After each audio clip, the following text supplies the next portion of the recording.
Hello. Today, the book bag is dark and featureless because it is a dark day.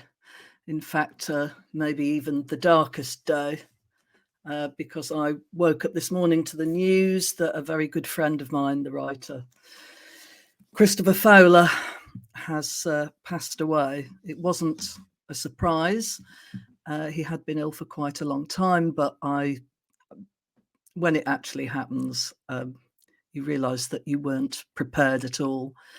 I go back a long way with Chris. I met him when I was on Time Out magazine. This would have been the late 80s or maybe just 1990.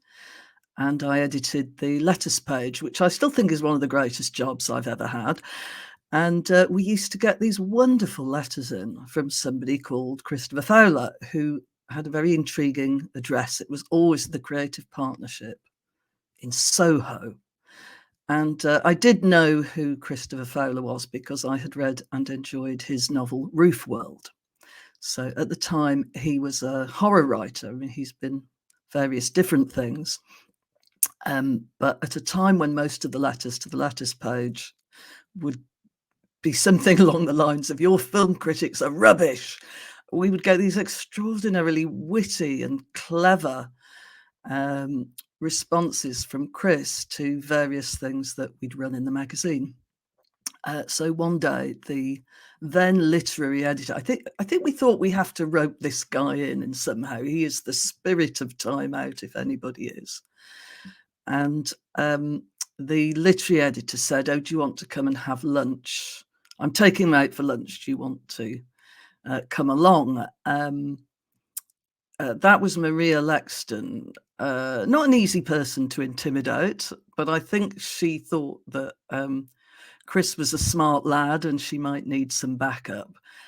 We went to Joe Allen's, and it was the start of this wonderful 30-year plus friendship that we had. And it's very melancholy to think that, and Chris wrote a lot about London, it's very melancholy to think of the people there that day and even the restaurant. I'm the only one left standing. So, as I say, we became great friends. He was incredibly prolific. I mean, this is just a few of his books. I probably own more. The author I own more books by is probably Christopher Fowler, and I think if I got all of them, this isn't all of them by any means, it'd probably reach up to my waist.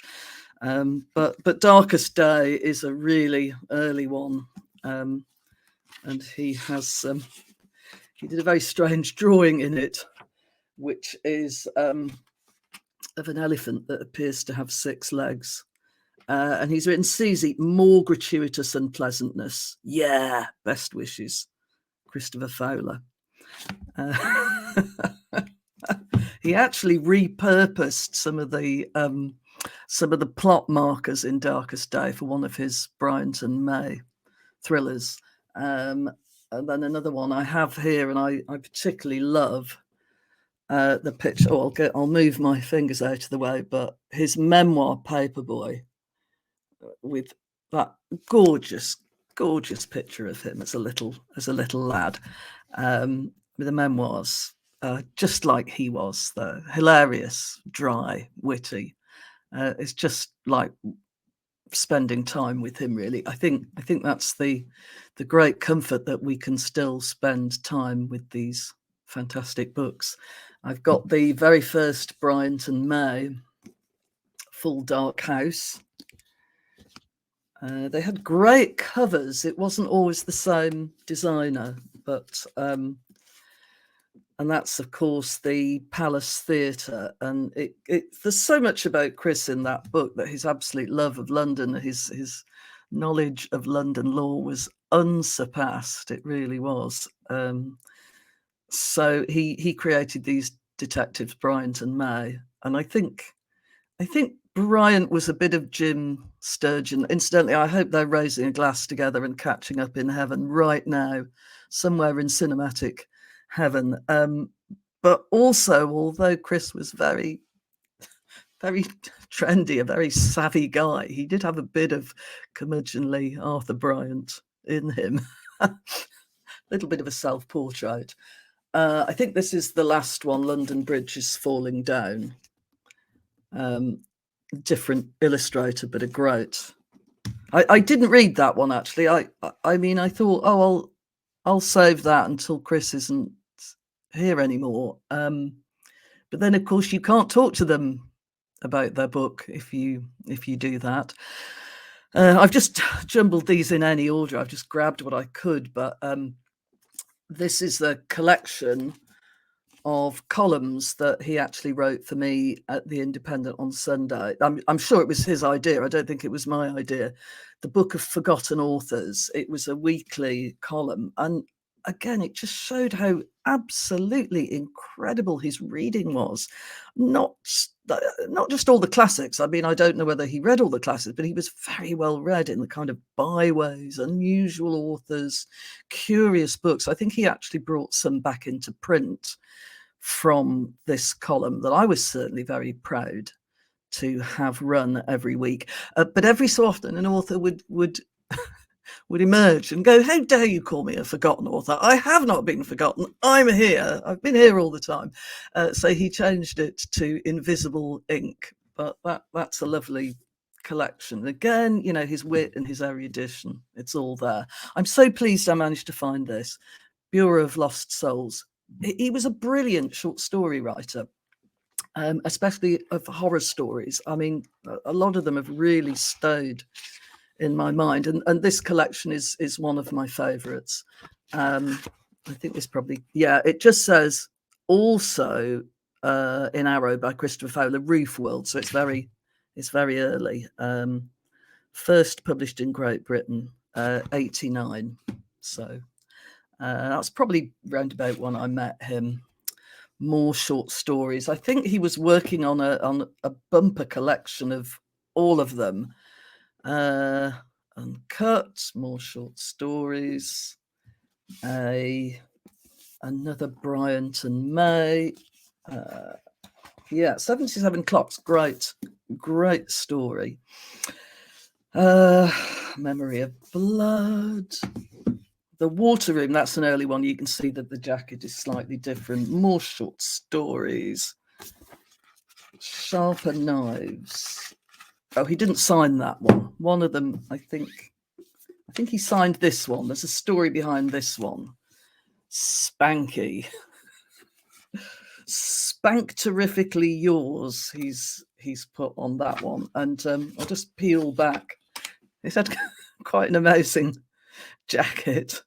And I remember going to the launch party, and we didn't get that model, but we did get a male model in the same outfit with the bat wings and everything. And I seem to remember he was a bit of a handful, as you can possibly imagine. I don't think I've got Reef World, unfortunately. I think my copy got given to somebody years and years ago, but that again is a terrific novel that now, I mean, it has a poignancy, not just because Chris isn't here anymore, but because a lot of the London that it describes is also not here anymore. I mean, he has a wonderful short story that is set in and around the kebab shops that used to be at the bottom end of the Tottenham Court Road. There was just a row rather grim-looking kebab shops, and they make an appearance. I can't remember actually if it's a short story or a novel, but the scene is never to be forgotten. More short stories. Oh, I love this one, Bryant and May, The Victoria Vanishes. It's about a pub that quite simply disappears. It's there one night, it's not there the next night. I mean, other things he picked up on were Punch and Judy shows, and Oranges and Lemons has a theme around that nursery rhyme. Oranges and lemons say the bells of St. Clemens. He was picking up on all. I mean, he had the most amazing library. It was absolutely filled with books about London, things that he discovered, and we would talk about this for hours and hours on end.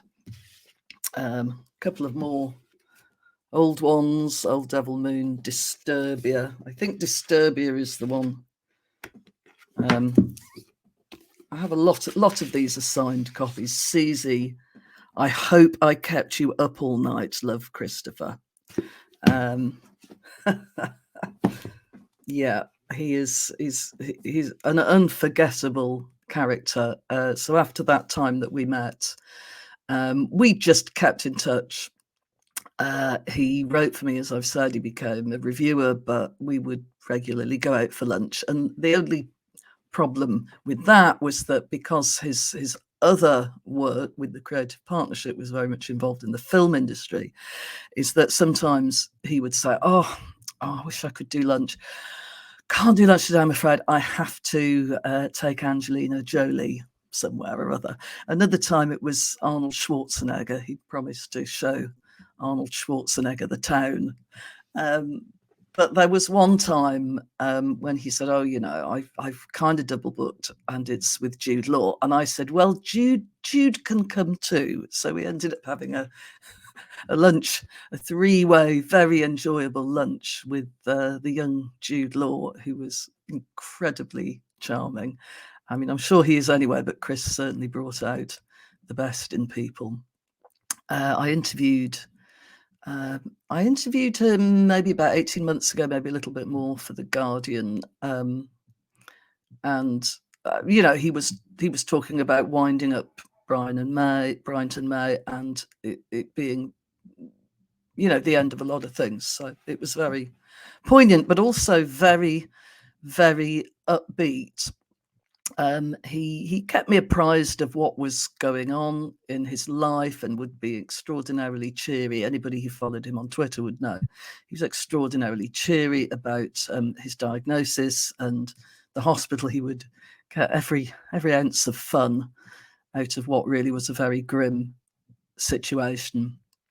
And when he said, "Oh, I'm now housebound," I did say, I can be around there with a bottle of wine anytime. I'll bring the baguettes, I'll bring the brioche, and he was always kind of putting me off, but we would talk on the phone and email and so on. And I think he said to me, "I don't want to do the last interview. I don't want to do that kind of thing where he didn't want to sort of wrap everything up and have it be so portentous it's the last. So maybe he didn't want our meeting to be the last, and I wondered about that. If I'd gone to see him with the bottle of wine and the brioche or the sausage rolls, I think I would have been aware this is the last time that I'm going to see him. And when it was the last time, which was over lunch, of course, I didn't know. None of us knew, I suppose. And that's a nice thing to keep in mind. He would often, he loved going to new restaurants. He always knew where the latest interesting restaurants were round where he lived at King's Cross. And I remember us going to an absolutely grim restaurant in Coldrops Yard, where it was a sort of restaurant that, the restaurant was completely dead, and next door there was a coffee shop that was really busy, and they were linked, and every so often somebody would kind of come in and look at us and wander off and see if we were okay. It was hilarious. But we went to a restaurant in Islington, actually, with the crime fiction reviewer Barry Forshaw, and had an absolutely hilarious time, as we always did. And I didn't realise how expensive the wine was. I was going, let's have another bottle when the bill came. But I mean, the thing with Chris, I'd pay any money now to go and have lunch with him one more time. I always knew that when he did finally go, we would still have the books. We would still have his amazing, wonderful, funny voice. And I'm certainly going to read a couple of his short stories today and think of him very, very fondly. And what I would say is anybody who reads his books will be friends with Christopher Fowler. In some way or other, you'll be friends with him. He had the most wonderful voice. And love you, Chris. Probably time to leave it there. Thanks for listening.